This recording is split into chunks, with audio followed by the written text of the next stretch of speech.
आप यहाँ? हाँ, वो भैया ने ये सामान दिया था, रखने के लिए बोल रहे थे। ओए, क्या कर रहे हैं यहाँ पे? भैया वो आपने नीचे बोला था ना कि ये सामान रखना है, तो वही देने आया था। तो मेरी बहन के कमरे के पास क्या कर रहा है तू? क्या है ना भैया, जब अंदर आया तो पूरा हॉल खाली था और आपकी बहन इस कमरे में थी, तो मैंने सोचा ये डब्बे उन्हें दे दूं। ऐसे किसी के घर में नहीं घुसना चाहिए। ये जो भी सामान है ना यहाँ पे रख और जा यहाँ से। जी जी भैया, मैं ध्यान रखूंगा आगे से।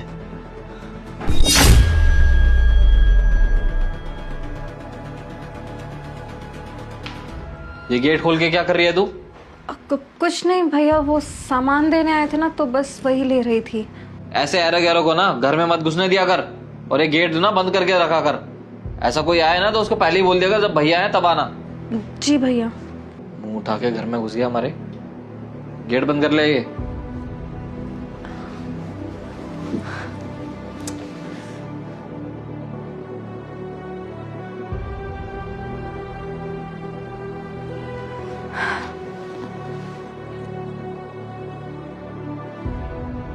दिया, रोटी लगा दे अपने भैया के लिए, वो जाने वाले हैं ऑफिस। आई भाभी।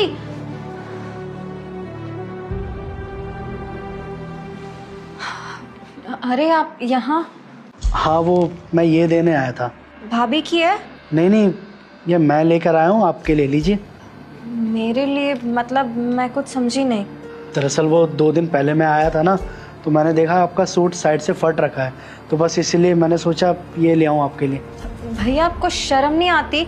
आप ऐसे किसी के घर में सामान देने आते तो लड़कियों को इस तरीके से देखते हैं, उनके कपड़ों को ऐसे देखते हैं?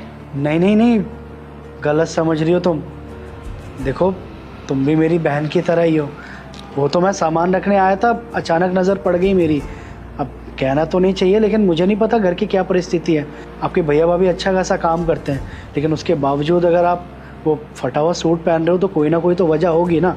बस इसलिए जो मेरी हैसियत थी उसके हिसाब से 2 जोड़ी कपड़े लेके आया हूँ। ये बहुत काम आएंगे आपके। देखिए, मेरा मानना है कि लड़की के लिए सबसे कीमती चीज़ होती है उसकी इज़्ज़त। अब अगर आप ऐसे फटे कपड़े पहनेंगे तो ना तो आपको अच्छा लगेगा और ना ही मुझे। देखिए, बहन समझ के बोल रहा हूँ, रख लीजिए, मुझे बहुत अच्छा लगेगा। थैंक यू सो मच मेरे बारे में सोचने के लिए, लेकिन मैं भैया को क्या बोलूँगी? अगर उन्हें इस बारे में पता चला तो बहुत दिक्कत हो जाएगी। अच्छा, तो ये चल रहा है तुम्हारे बीच? बहुत दिनों से देख रहा हूँ तुम दोनों को। नहीं नहीं भैया, ऐसा कुछ नहीं है। उन्होंने ऐसा कुछ नहीं कहा। बकवास बंद कर और चुपचाप घर के अंदर जा, चल।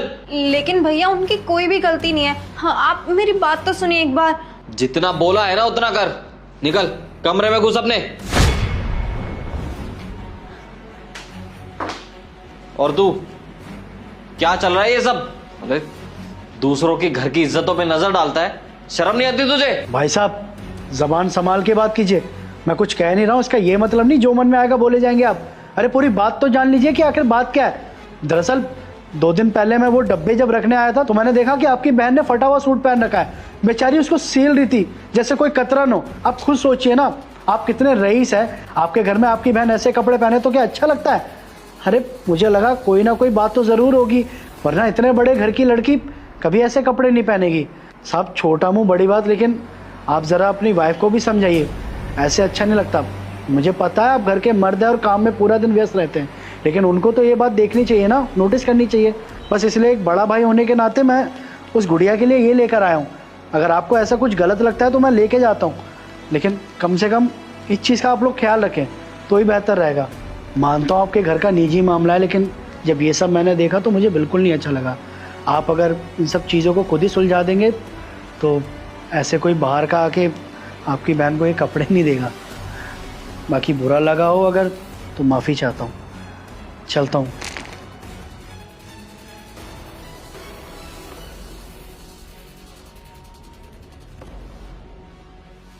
अंकिता, अंकिता, क्या हो गया? क्यों गला फाड़ रहे हो?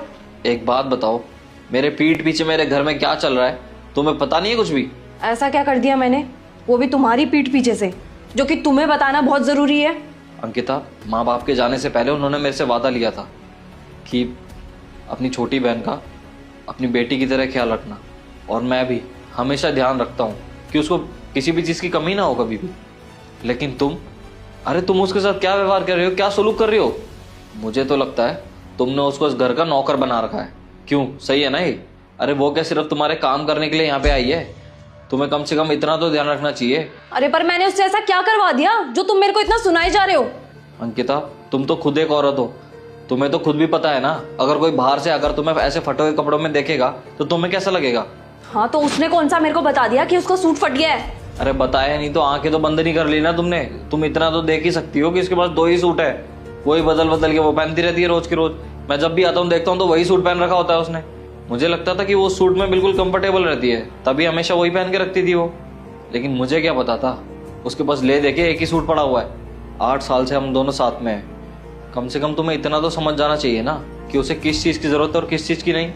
तुम्हें पता है सिक्योरिटी गार्ड यहाँ पे सामान रखने आया था और तब उसने मेरी बहन को ऐसे फटे हुए सूट में देखा, तो सोचो उसे इतना बुरा लगा कि वो आदमी यहाँ पे उसके लिए नया सूट लेकर आया था। और जब उसे इतना बुरा लग सकता है, मैं तो उसका भाई हूँ, मुझे सोचो कितना बुरा लगा होगा। गार्ड ने उसको ऐसे देखा, बट राहुल मेरे को भी नहीं पता था कि उसके सूट की ये हालत हो रखी है और उसका सूट फटा हुआ है। अगर मुझे पता होता तो शायद इतनी बड़ी नौबत नहीं आती। लेकिन तुम भी तो मेरे को बिना बात के सुनाए जा रहे हो। तुम्हें भी तो नहीं पता था ना कि उसका वो सूट फटा हुआ है। कहने को ना सबसे पहले वो तुम्हारी बहन है, लेकिन तुमने भी तो उस पर ध्यान नहीं दिया ना। जितनी रिस्पॉन्सिबिलिटी मेरी बनती है ना उतनी तुम्हारी भी बनती है। मैं मानती हूँ कि तुम्हारी बिजनेस मीटिंग होती है, ऑफिस के काम होते हैं, तुम लेट लेट घर पर आते हो, लेकिन मेरे को भी तो 100 काम होते हैं ना राहुल। फ्री तो मैं भी नहीं बैठी रहती। और हाँ, मेरी वो हेल्प करवाती है घर के कामों में, लेकिन मैं ऐसा कोई काम नहीं करती जिससे मेरी वजह से उसकी पढ़ाई डिस्टर्ब हो। देखो अंकिता, मेरी बहन है वो, और आज के बाद ऐसा कुछ हुआ ना तो मुझसे बुरा कोई नहीं होगा। तुम्हें ही उसका ध्यान रखना पड़ेगा, उसकी अच्छी बुरी चीज़ों का तुम ही ध्यान रखोगी। और ये बात तुम अपने दिमाग में डाल लोगी ना तो तुम्हारे लिए अच्छा रहेगा। फर्स्ट एंड लास्ट वार्निंग है ये। मानता हूँ अंकिता, हम दोनों को अपने अपने काम होते हैं, लेकिन मैं बाहर काम करता हूँ और तुम घर पे रहती हो, तो तुम्हें मुझसे ज़्यादा उसका ध्यान रखना पड़ेगा। हाँ राहुल, आगे से हम ध्यान रखेंगे कि उसको किसी चीज़ की कमी ना पड़े। ठीक है, मैं एक काम करता हूँ, उसके लिए 10-12 जोड़ी कपड़े ला के रख देता हूँ, और उसको कुछ भी ज़रूरत का सामान चाहिए होगा वो मैं उससे पूछ लेता हूँ। बाकी मैं मुँह हाथ धो लेता हूँ, तुम खाना बना दो।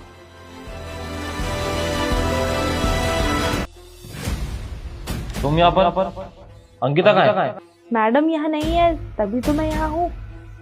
अभी आपके घर पे सिर्फ आप और मैं हैं। तुम मुझे ये बताओगी तुम हमारे बेडरूम में कर क्या रही हो? वो क्या है ना साहब, अभी अंकिता मैडम तो ऑफिस ट्रिप से बाहर जा रही है पूरे 1 हफ्ते के लिए। तो उस पूरे 1 हफ्ते में आप इस घर में अकेले हो जाओगे, तो मैंने सोचा कि यहाँ रहकर मैं आपको कंपनी दे देती हूँ। So I am there for you. क्यों? अच्छा, तुम्हें पता है ये क्या है? अंकिता और मेरी सगाई हो चुकी है, और तुम्हें क्या लगता है तुम जैसी काम वाली के लिए मैं अंकिता को चीट कर दूंगा? ये बात ना अपने दिमाग से निकाल दो। सॉरी सर, गलती हो गई। आइंदा से ऐसी गलती हो ना जाए, वरना ये सब मैं अंकिता को बता दूंगा। वो तुम्हें यहां से नौकरी से निकाल देगी। आई समझ? चलो, ये तो हमारे जाल में नहीं फंसा। हाँ मैडम, इसका मतलब साहब आपको लेके बिल्कुल लॉयल है। हाँ लॉयल तो है, पर फिर भी मेरे को टेस्ट तो लेना ही था ना। अब मैं 1 हफ्ते के लिए ट्रिप पे जा रही हूँ, मुझे क्या पता पीछे से कौन सी लड़की को बुला ले घर पर। हाँ मैडम, अब आप तसल्ली से जाओ और अच्छे से अपनी ट्रिप मना कर आओ।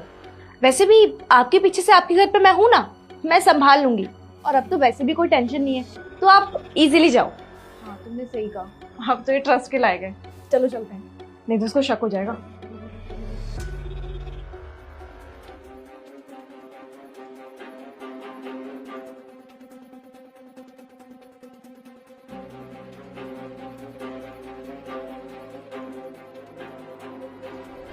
पर फिर भी मेरे को टेस्ट तो लेना ही था ना। अब मैं 1 हफ्ते के लिए ट्रिप पे जा रही हूँ, मुझे क्या पता पीछे से कौन सी लड़की को बुला ले घर पर। हाँ मैडम, अब आप तसल्ली से जाओ और अच्छे से अपनी ट्रिप मना कर आओ। हाँ तुमने सही कहा, अब तो ये ट्रस्ट के लायक है। बहुत शौक है ना इसको बीच में आने का। इस नौकरानी को ऐसा सबक सिखाऊंगा जिंदगी भर याद रखेगी ये। चलो अपना ख्याल रखना, ठीक है? हाँ तुम भी ख्याल रखना। मैं ना बीच बीच में आपको कॉल करती रहूंगी, मेरी कॉल पिक कर लेना। वैसे भी तुम्हारा मन तो लगेगा नहीं बिना कॉल करे, करते रहना कॉल। ठीक है, चलो बाय। बाय।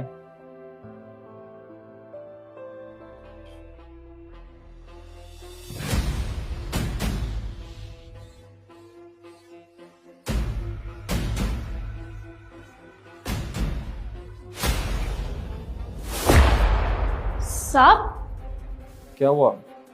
तुम डर क्यों रही हो? तुम तो यही चाहती थी ना? आपने ही तो कहा था साहब कि आपकी मैडम से सगाई हो रखी है, आप ऐसा वैसा कुछ नहीं करोगे। कहाँ? मेरी सगाई तो तब तक ही हो रखी थी जब तक अंकिता इस घर में थी। अब वो जा चुकी है तो मैं सिंगल हूँ और मैं जो चाहूँ वो कर सकता हूँ। अच्छा, तो साहब अभी मेरा मन नहीं है। आपने ना मेरा मन मार दिया था। मन का क्या है? मन तो अभी बना लेंगे। साहब देखिए, मैं ना अंकिता मैडम को फ़ोन कर दूंगी और उन्हें सब कुछ बता दूंगी आपके बारे में। क्या बताओगी तुम? लगता है तुम्हें पता नहीं है, अंकिता को मुझ पर पूरा भरोसा है। तुम्हें क्या लगता है वो एक नौकरानी की बात सुन के इतनी इंपॉर्टेंट मीटिंग छोड़कर आएगी? इम्पॉसिबल। तो अब मैं जो चाहूँ तुम्हारे साथ वो कर सकता हूँ।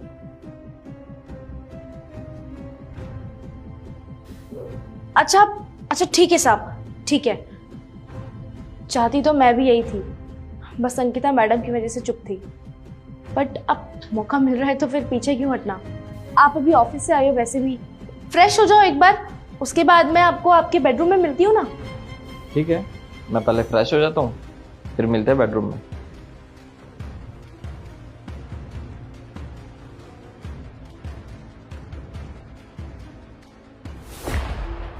हिमांशी, अंकिता, तुम यहाँ? क्या अंकिता तुम तो चली गई थी ना? मैडम को मैंने बुलाया। अंकिता, तुम इसके कहने पे इतनी इंपॉर्टेंट मीटिंग छोड़कर आ गई? हाँ, क्योंकि मेरी मीटिंग से ज्यादा इम्पोर्टेंट ना ये जानना था कि तुम मेरे लिए कितने लॉयल हो, और मेरा शक भी बिल्कुल ठीक था कि तुम भरोसे के लायक ही नहीं हो। अंकिता, इसकी बातें कोई वैल्यू नहीं रखती, और वैसे भी इससे कहीं ज्यादा इंपॉर्टेंट तो तुम्हारी मीटिंग है ना, तुम्हें वो अटेंड करने जाना चाहिए पहले। हाँ, तो मैं चले जाऊंगी अपनी मीटिंग को अटेंड करने के लिए, और तुम्हें ना ये बताने की तो मेरे को बिल्कुल भी जरूरत नहीं है कि मेरे लिए क्या इंपॉर्टेंट है।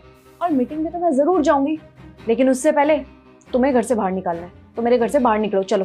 अंकिता, अरे ऐसा कुछ भी नहीं है, तुम गलत समझ रही हो यार। जो तुम्हें लग रहा है ऐसा कुछ भी नहीं है, सच में।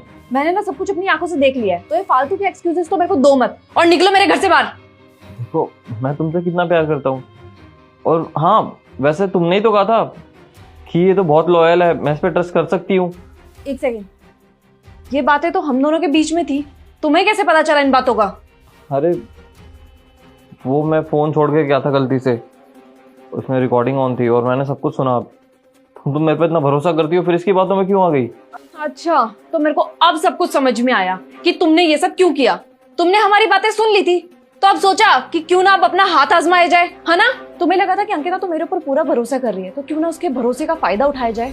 अब मेरे को सब कुछ समझ में आ चुका है। तुम अभी के अभी मेरे घर से बाहर निकलो, वरना मैं पुलिस को कॉल करके बुला रही हूँ।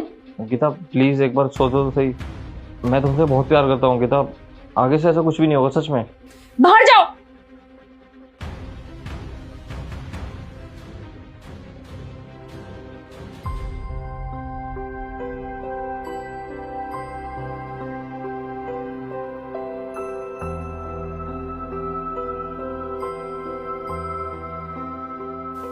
कोई बात नहीं मैडम, आप खुद को संभालिए।